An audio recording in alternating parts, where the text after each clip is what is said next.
Hello and welcome back to Interpreting India. As the world looks to emerge from the shadow of the coronavirus pandemic, 2022 so far has been defined by precarious geopolitical relations, drastically shifting economic trends, and a rapidly evolving technological landscape.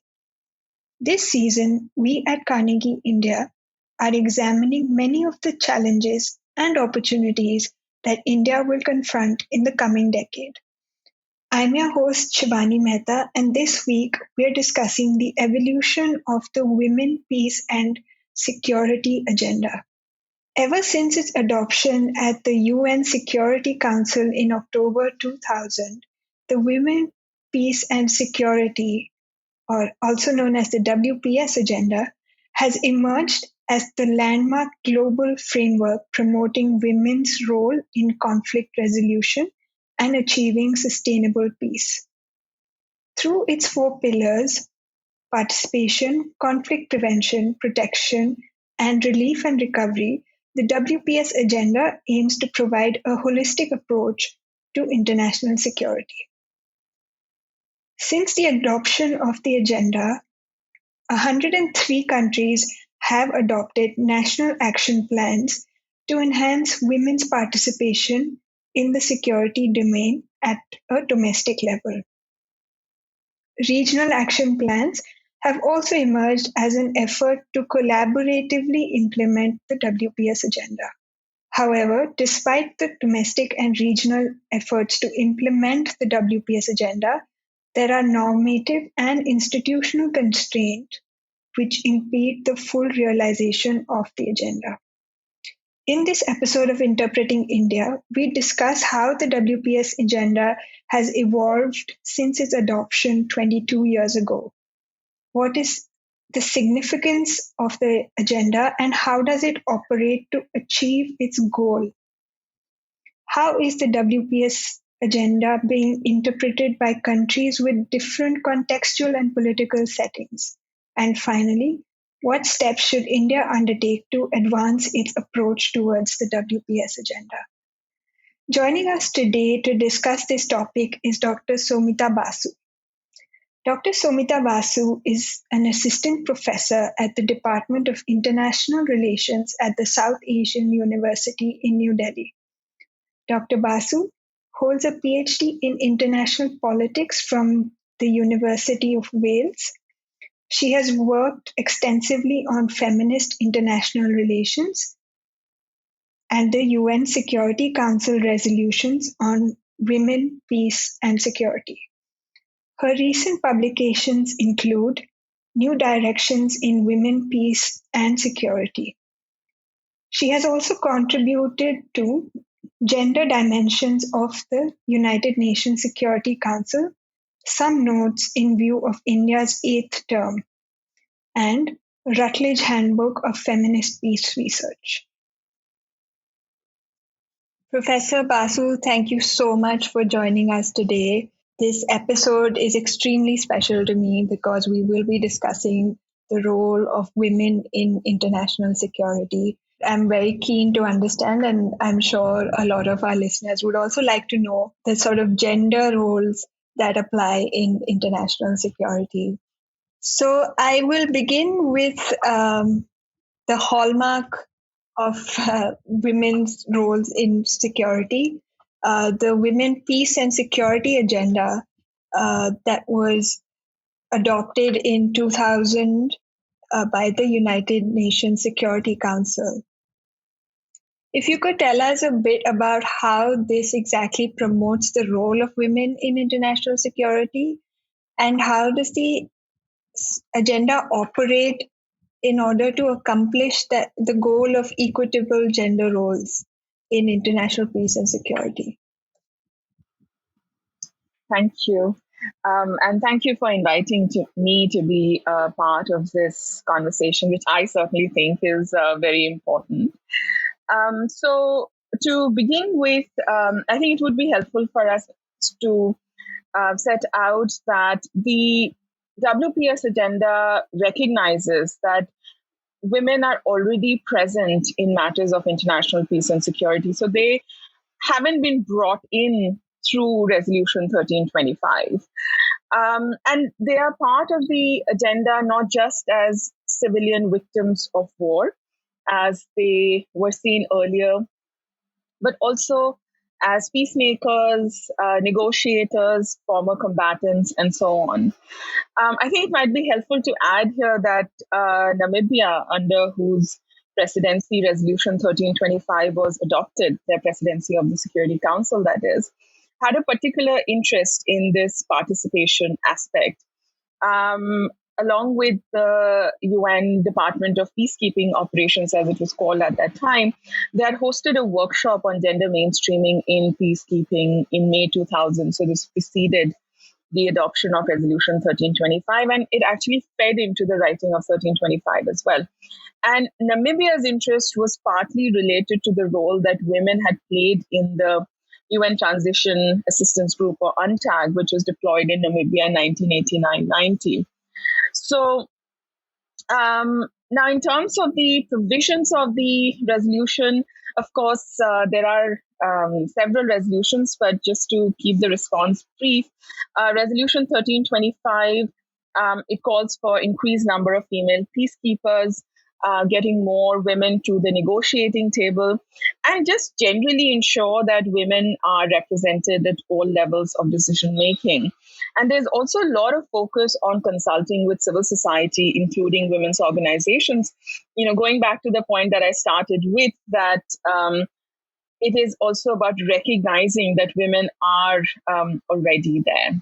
So, picking up where you left off, the UN Security Council Resolution 1325 that you mentioned has been around for 22 years now. So, what is the progress that you have observed the agenda has made in enhancing, like you said, women's participation in peacemaking and peace building? And I ask you this because there is a study from 2016 that found that 36 UN Security Council resolutions pertaining to Iraq have been adopted since the year 2000, but only 6 of them contain language related to the WPS agenda. Okay. So, actually, because this is about data, I think it'd be very helpful if I could add to the study that you just cited to point our listeners today to some other sources that they could check in order to get more information on this. So there's, of course, the UN Women website. There are the pages relating to gender and peace support operations.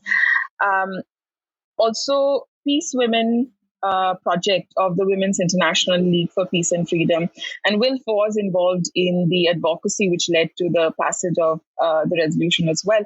That is a great resource, as well as in terms of kind of more academic resources.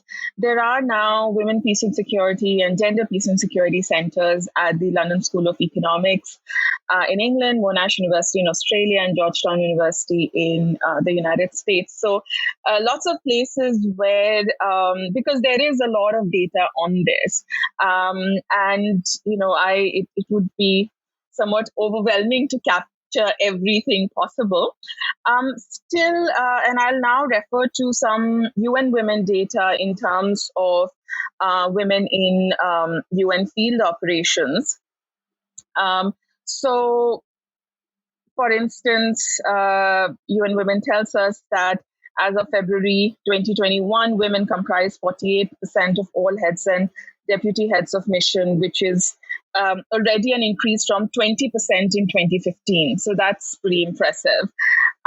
Then taking on something which relates to uniformed women in peace operations, and I know we'll return to this point, but I think it's still helpful because as part of resolution 2242, the UN Security Council had actually called for greater number of uniformed women in peace operations. In fact, at different levels of decision making as well. So there is a target of that is to be reached by 2028. And this particular data is from Action for Peacekeeping. And we see again, I encourage the listeners to go and look at these really interesting infographics that, especially in policing, the numbers have, the targets appear to be the targets have been reached on professional posts at headquarters, professional posts in the field, in the military part as well. There has been an increase.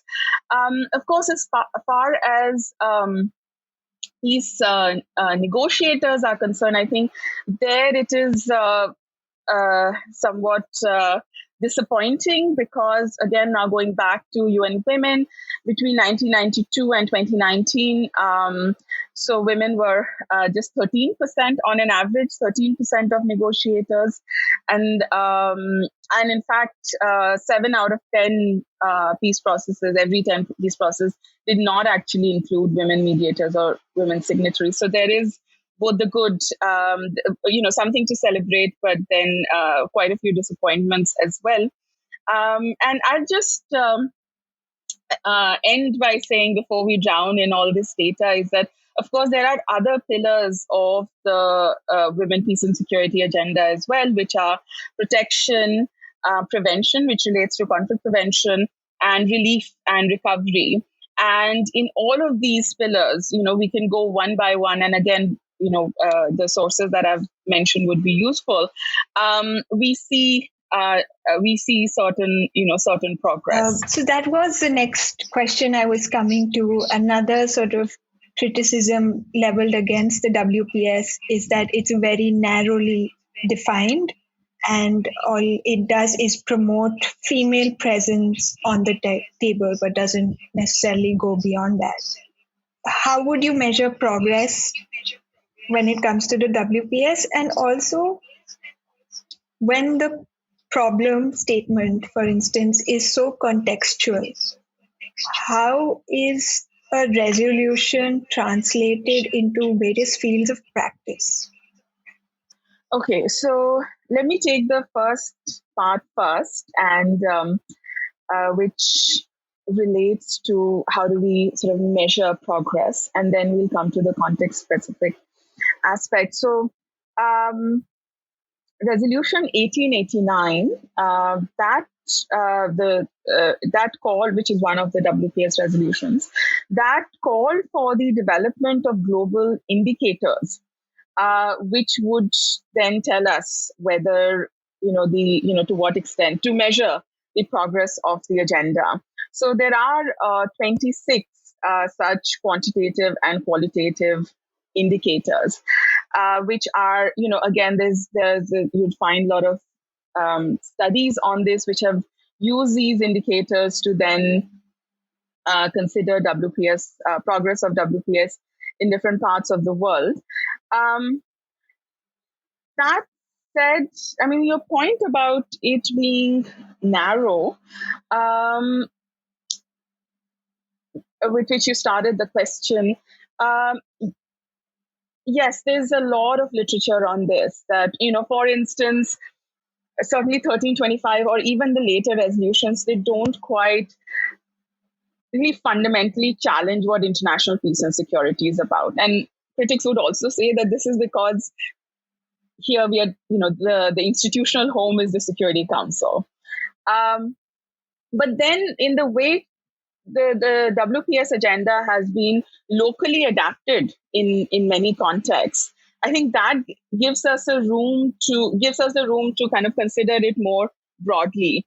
There is a third point I want to make before I return to the question about context specific implementation, which is that it is no longer about women, even though the title of the resolution is Women, Peace and Security. And because there is reference to men and boys as well. And it started out, so there are in both aspects that men and boys as kind of partners and allies in the WPS agenda, but also that to recognize that there is sexual violence against men and boys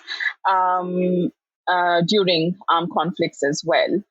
Of course, we can add further and say that the intersectional perspective is missing here to sort of recognize that, women, girls, men, and boys are not just that. And there are many identities associated with, the experience that they have in a conflict zone.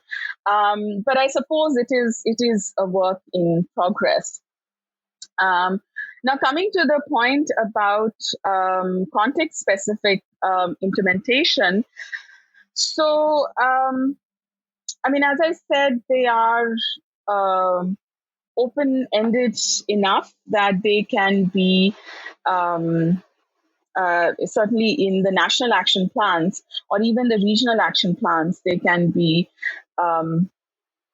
adapted as per the kind of local requirements.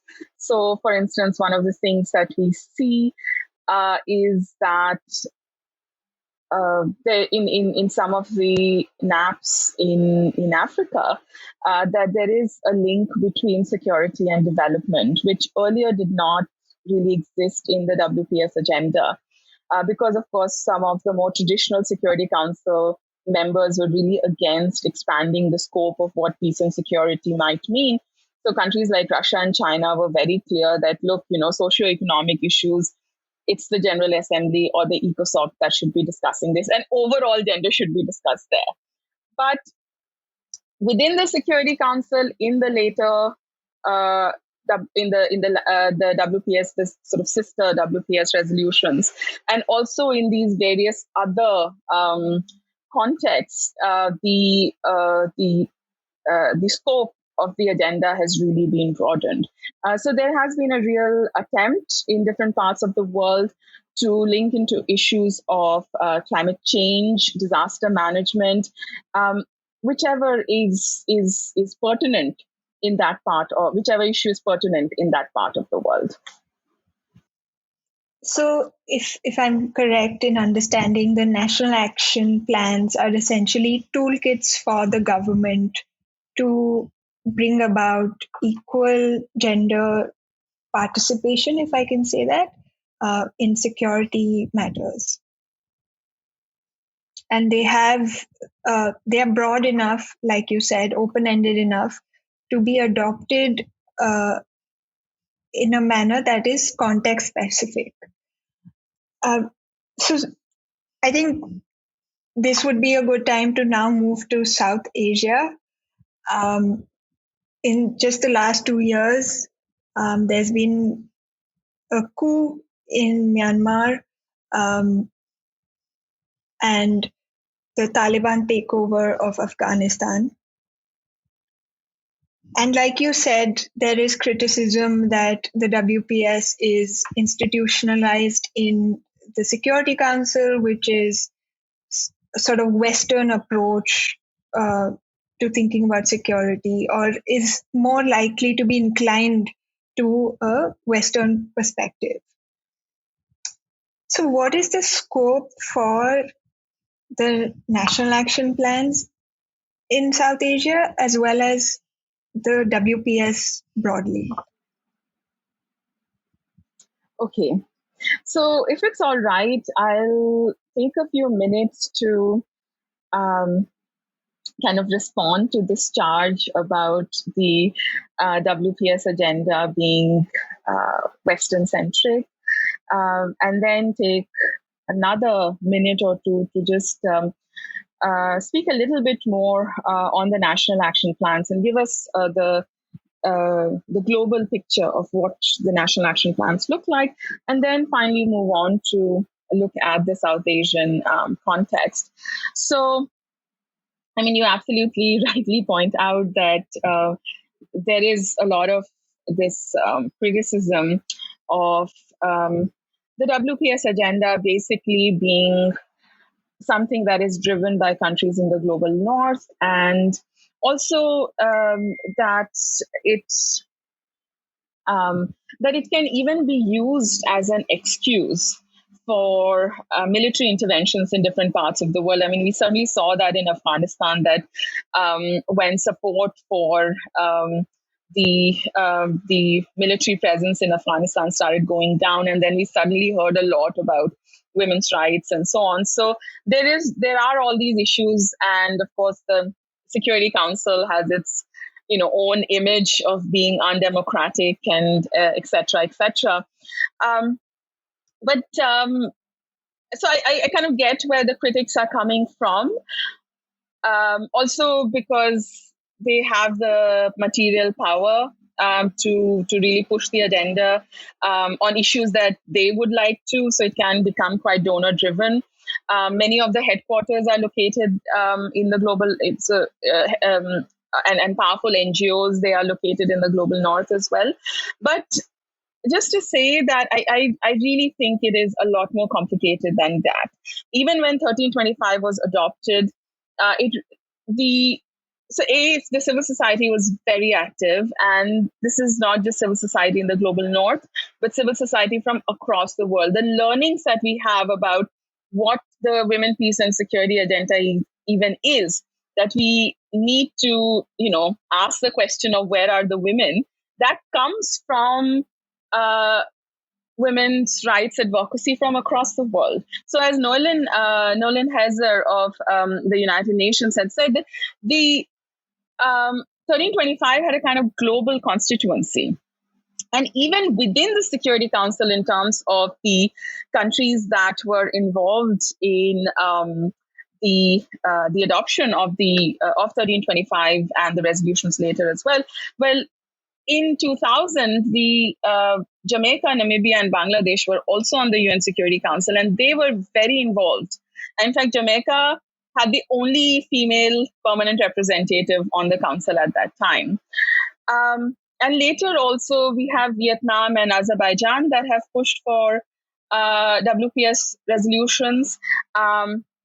And in fact, in 2020, there was a resolution that was adopted during the presidency of Indonesia, which was not a WPS agenda. It was a peacekeeping resolution, but it was on women in peacekeeping. So we have countries from the global south also that have contributed. And I know that I've gone on for a while in responding to this, but I think it's important to recognize all that has gone into this agenda. And I think while there are a whole lot of structural constraints, I think to say that it is Western-centric, which is a very common kind of allegation against the WPS agenda, it doesn't fully capture the politics that underlies it. Now, coming to the national action plans, let me use some data from the Peace Women website, which is my favorite, I confess. So as per their recent update, 103 UN member states now have national action plans. So that is 53%. And again, I mean, on the one hand, that's just a little more than 50%, but it's still pretty impressive. And when we see this move towards the adoption of national action plans, which started in 2005, we find that there are two types of countries that adopted national action plans.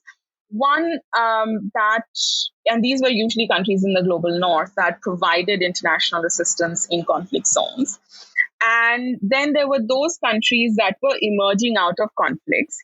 And we would usually find that the first set of countries in the global north, their national action plans were about what they should be doing internationally in, particular areas that they had identified. Whereas the conflict-affected countries, which were usually in the global south, theirs were more inward oriented. And as I said, some of these countries, they linked WPS with issues of development because that was very important to them at that point of time. Now, of course, since then there has been a real proliferation of national action plans. In considering there are one or three now, and they do not necessarily fall in either of these categories. Um, but what we find is that overall, just to wrap this part up, that national action plans have been a very, as you mentioned as well, they have been very important toolkits, not necessarily successful always, but they are seen as these important toolkits for implementation. And the UN Security Council has been quite clear that the member states have to really take ownership of the WPS agenda, and the national action plans are a part of this.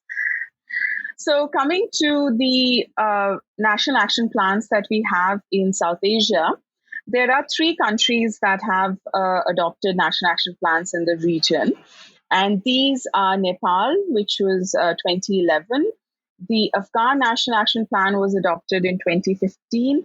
And the Bangladesh one is fairly recent, and this is 2019. Sorry. Now, the Nepali National Action Plan and the Bangladeshi National Action Plan, they involved a lot of civil society participation. And the process was generally participatory. And in fact, the Nepal one, especially because the Nepal one has been around for a fair while, so there are quite a few studies on that as well. So the whole process by which the Nepalese National Action Plan came about is really celebrated.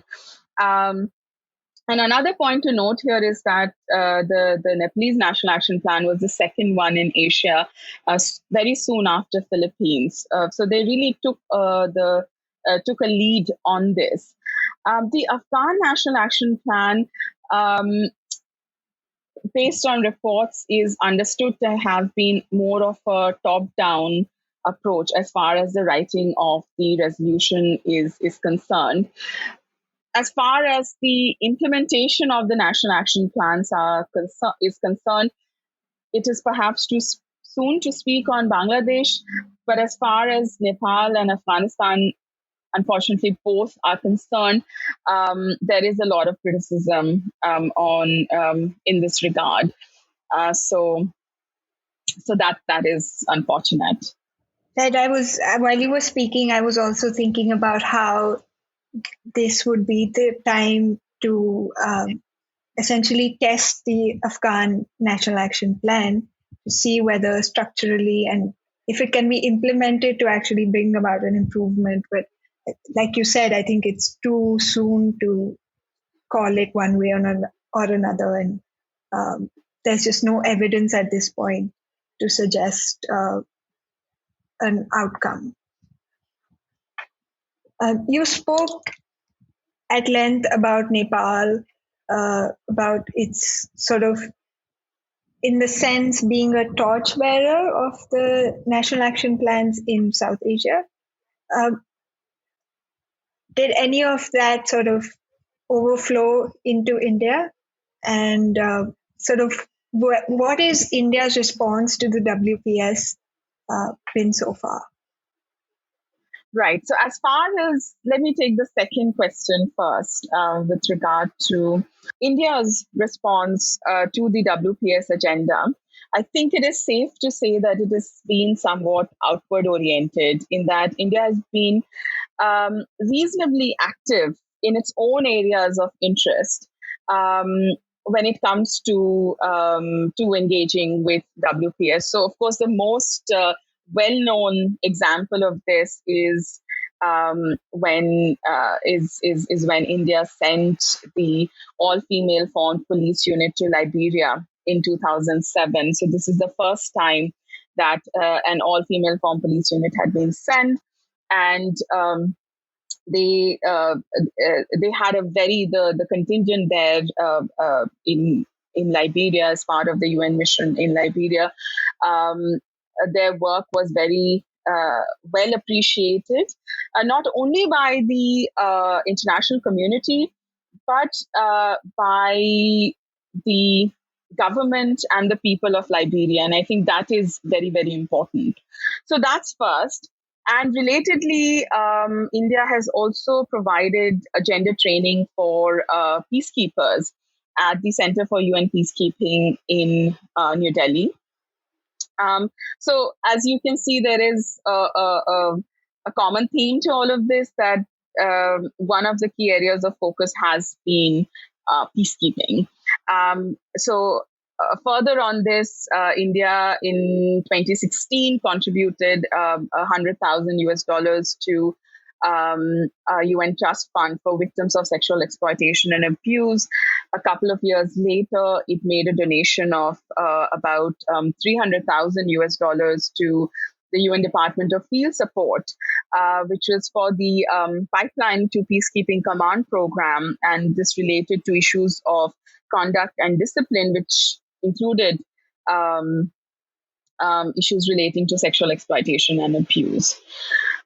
India has also, within the Security Council, co-sponsored 3 Women, Peace and Security resolutions during the period 2009-2010. And I don't think it's a coincidence that this was just prior to its 7th term as an elected council member in 2011, the 2011-2012 term.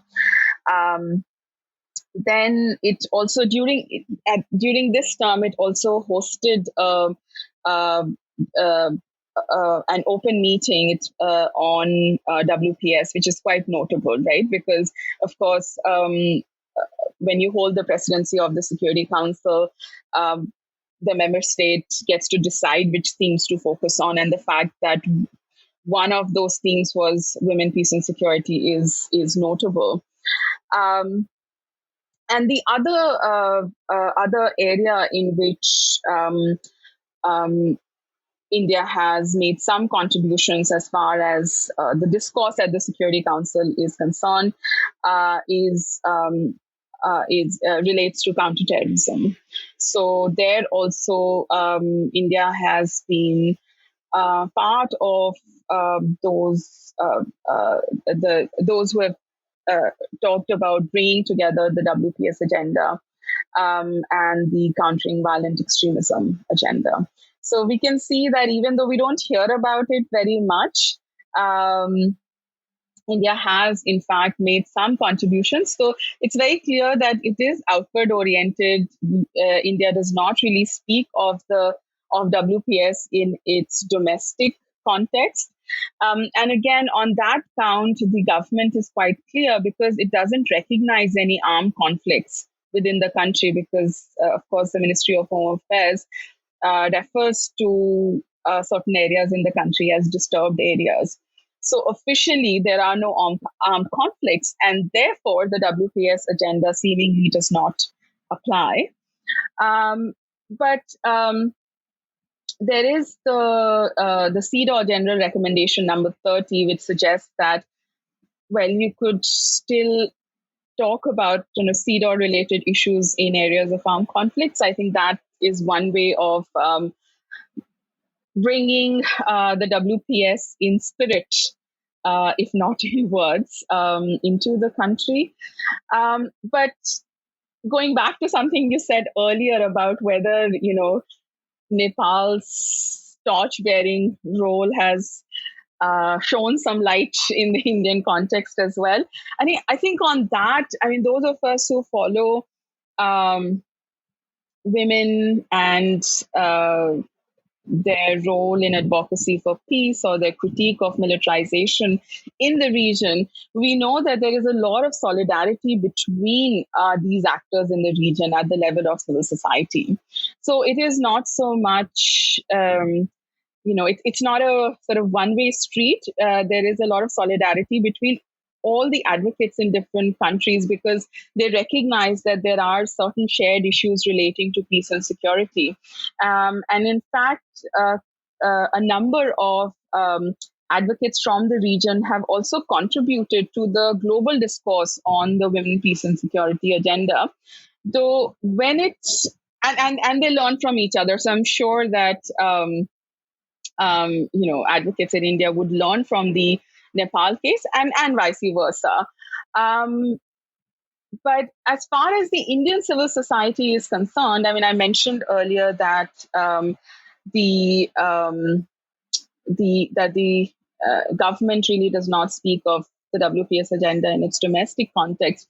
There's a lot of difference within the civil society in this regard as well, and I can follow up on that later. I'm really glad that the WPS is part of India's narrative to the international community, even though we don't hear much about it within the country. But like you said, there is some kind of, within the advocacy and civil society groups, there is a difference in how they approach these issues.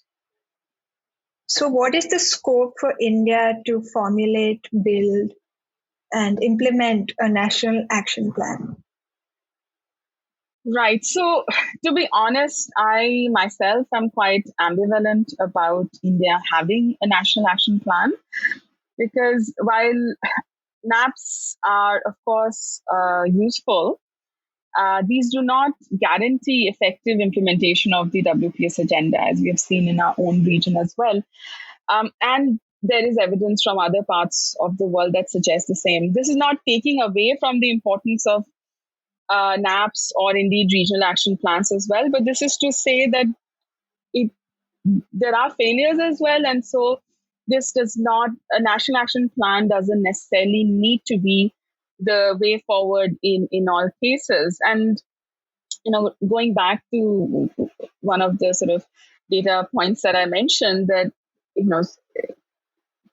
53% of total UN member states having NAPs does also mean that 47% of UN member states don't have it. So while India is in minority, it's a pretty large minority. Now, as far as the WPS agenda more broadly is concerned, in terms of using the WPS agenda to talk about issues of participation, protection, very importantly, conflict prevention as well, and relief and recovery, we find that even within the civil society, there are, as I mentioned in response to your previous question, there's a lot of difference, and I can build on that. So I've been studying this for a while, and I find that there are three broad categories of engagement with the WPS agenda within the sort of Indian feminist peace community. So there are those who have primarily been critical of the agenda, because, of course, they're critical of the UN Security Council and the kind of militarized policies that it upholds, and the dominance of the global north countries as well. Then there are those who have sought to really highlight the association of the WPS agenda with transnational feminist peace advocacy. And they have called for a bottom-up approach to the implementation of the WPS agenda. So, at the civil society, set aside a national action plan. Could we have a transnational people's action plan? And because it's a very specific term, I should really attribute to those who came up with this, which would be Professor Asha Hans and Professor Betty Reardon.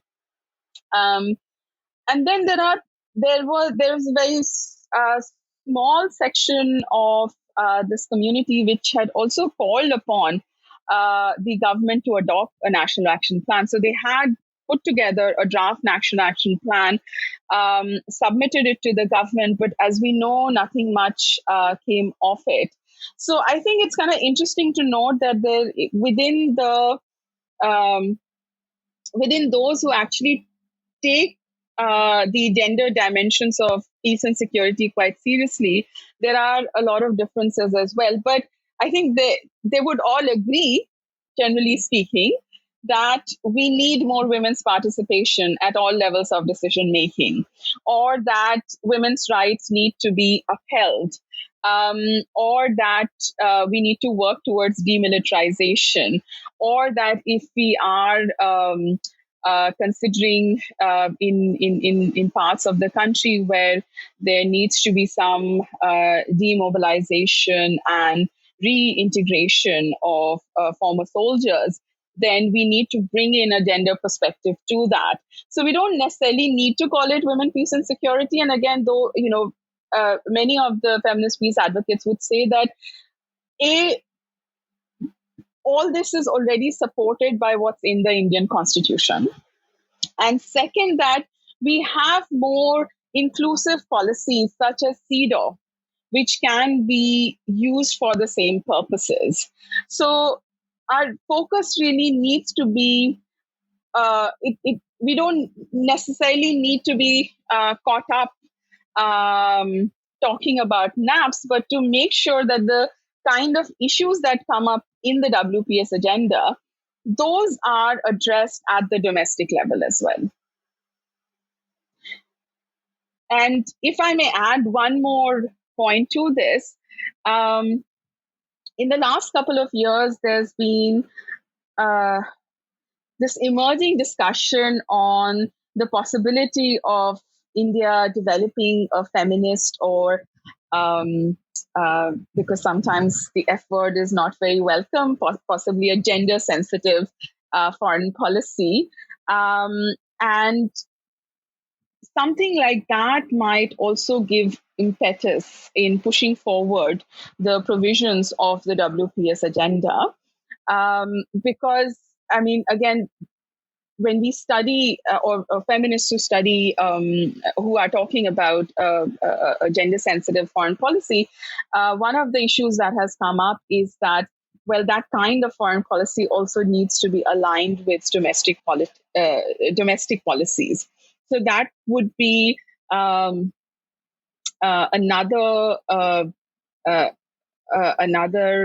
arena in which the provisions of the WPS agenda could be considered. Thank you so much. I hope that the people who can make this happen have heard you and take some of your advice. This was a very insightful conversation. So thank you for taking the time. Thank you very much for having me here.